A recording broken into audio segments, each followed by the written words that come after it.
Show Donald Trump remains the GOP front-runner among voters. Meantime, Democratic candidates Bernie Sanders and Hillary Clinton, they're going into the Nevada caucuses today in a statistical tie. Glenna Milberg is live in Columbia, South Carolina with the very latest on the race for the White House. And good morning to you, Glenna.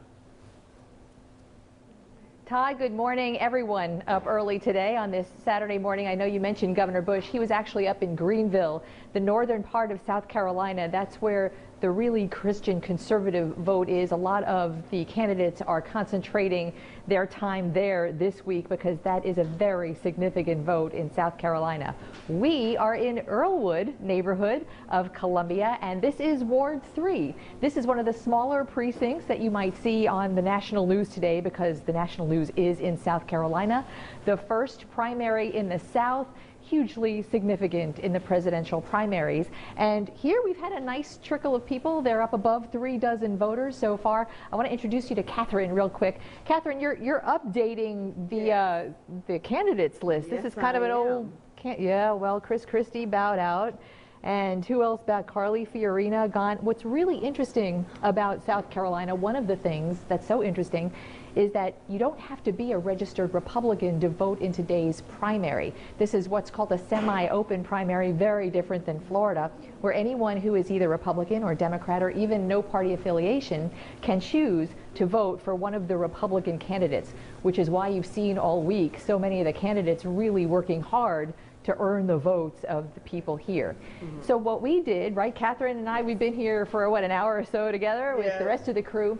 The people who have been coming in, we've been interviewing, doing our own, unscientific exit polling nonetheless, and the polls are showing Donald Trump a serious leader for weeks. But it was really interesting to have some conversations with people who voted and their perspectives, so I wanted to give you a little sample.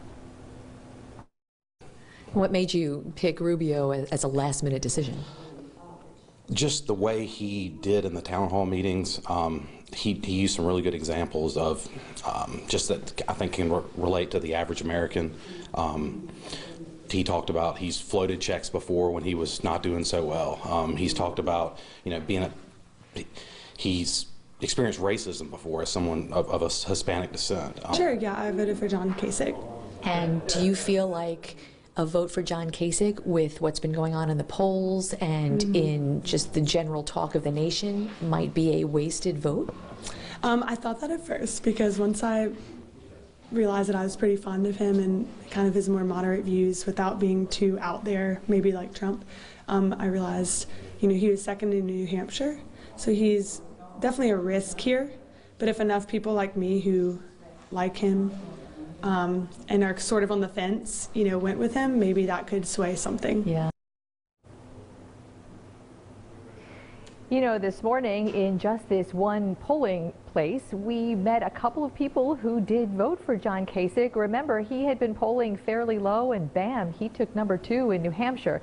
So we've been seeing the polls. The poll numbers, I'm not going to say they were all over the place, but they were very different. Donald Trump's always been at the top.